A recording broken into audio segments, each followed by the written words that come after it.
Hey guys, it's Marie Antoinette with Poshpaperperfection, and in this video I'm really excited to share with you a follow-up to the Can You Use Betterpress Dies with the Anna Griffin Empress, and the answer is yes. And I'm going to show you how I made this beautiful card. I'm also going to share with you two really cool hacks that I recently picked up from a video that I watched from a YouTuber named Jan. Excuse my voice, I've been singing today, so my voice always sounds a little bit hoarse. I don't know why, but probably need some water and stuff, but if you guys can handle it, that'd be great.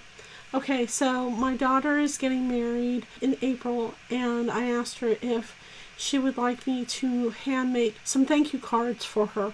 I think I bit off a little bit I can chew, but I was thinking to myself, how can I mass produce these cards so fast just using the Betterpress and trying to use only one die plate.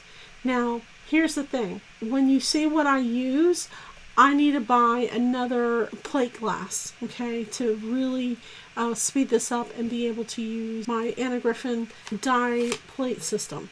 So I'm going to share with you this one because I don't want to give away what I actually did. This is the, I believe this is the long one. This isn't the extra long one. This one is, I believe, 9 inches long. I'll be die cutting with this, but the letterpress, I'll be using the mini. If you watch my video on if you can betterpress with the Empress, you know that I use shims with my betterpress, okay? The thing that you are not aware is that since I did that video a week or so ago, I actually came up with some hacks, and one of them is, this is four chipboards together, and watch the video because I tell you exactly what it is. I'll also have the link in the description below to the chipboard.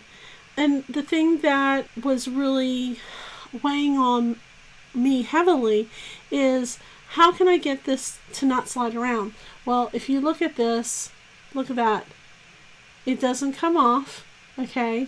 And also, this is the other part of the glass plate. Does not come off. Okay, so what did I do? Did I tape it? Not exactly. So I don't know if you can see here, but right here and over here, there are corner tabs. So I applied 4 corner tabs, and this is a magnetic vent cover. And I just attached the corners to the vent cover and then stuck it on the glass plate. Okay, this way I can just, when I'm finished with this, I can just flip it over and run it through my die cutting machine. So this is the same thing, okay, but it's a little bit different. This has 8 corners. Now you can only see 4 of them, but the other 4 are actually attached to the first 2 custom shim pad that I made. So how I did this was I cut 4 shims the size of my Anna Griffin Mini mat, okay, and next time I probably will trim it down just a hair so it's not, you know, the exact length. And then I took Suong tape and I only taped the insides right here and right here, and I started sticking them together. So in between each layer here is Suong tape that is going along here and going along here.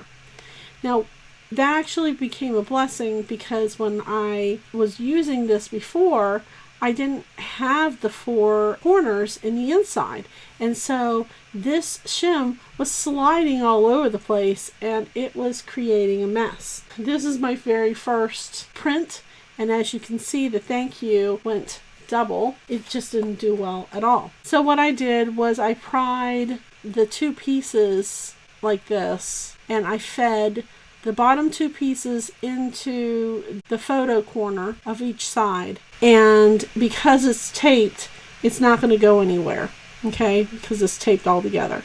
So you can kind of see here, just so there's no confusion, the tape that is adhering all four pieces is only applied in the top and the bottom, not extending the corners. That is why I can insert those bottom layers into the photo corners. So how does it work? This is my beautiful card that I made with it. And like I said, this was my first one that I did. And then here's my second one, my third one, my fourth one. Actually, this is my second, third, and fourth. And you can see they all came out beautifully. Okay, before I go on and you guys are wondering what these photo corners I'm talking about, this is the photo corners that I used. They're by Recollections, and as you can see, they are transparent. So how did I do it? Okay, so I'm going to share with you how I did it. I took an 8.5 by 11 and cut them 4 by 7. That will yield you 3 card bases. And what I did was I fed these through the little corners, okay, and then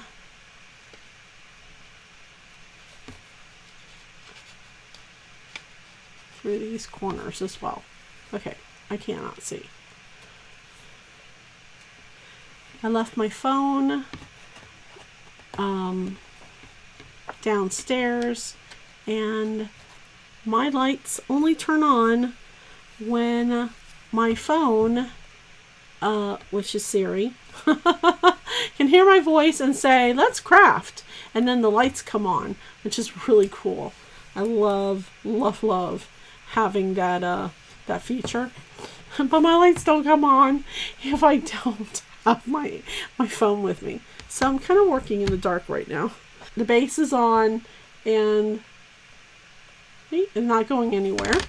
Okay, now I'm going to go ahead and color this.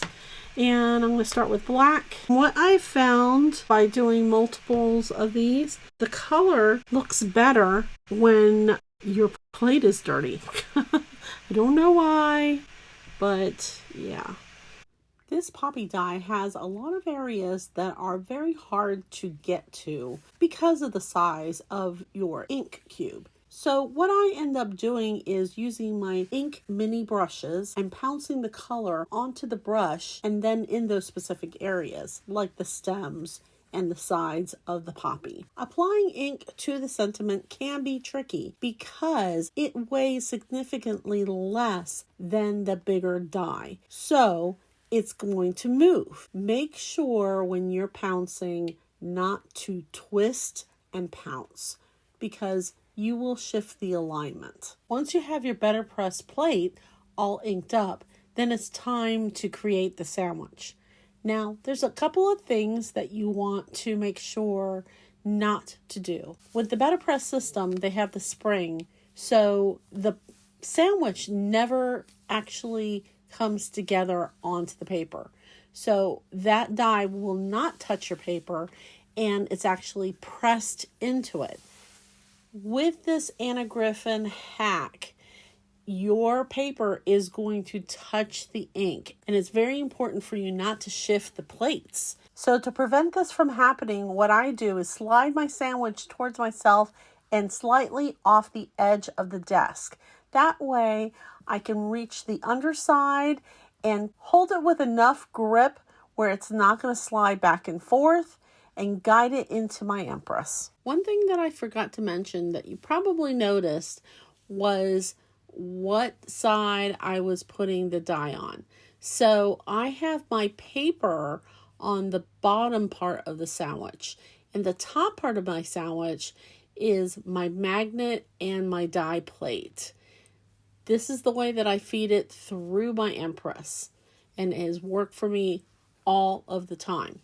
Now, you also will notice that there are some smudges And that is so easy to take care of if you have a sand eraser. I really want to thank Jan Beasley for mentioning photo corners in her video. With the photo corners, it is a game changer for minimizing the shifting of your plates when you're feeding it through the Empress.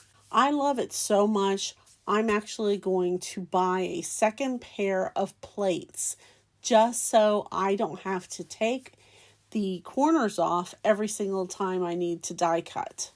The second hack that I found that was super helpful was using your frame die to align your Betterpress dies so that they align perfectly when you're ready to die cut them, which is the last step.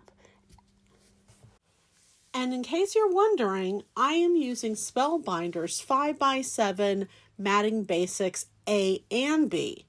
I love combining these because I get a tighter frame. So I want to know, what do you think about these two hacks that I shared with you? Will you be using them? Well, I really hope you got some value out of this video, and these two hacks will better your crafting experience. If so, make sure you like and comment in this video. And also, would you mind sharing this with a friend? Thank you so much for liking, subscribing, and commenting on my videos again. See you next time.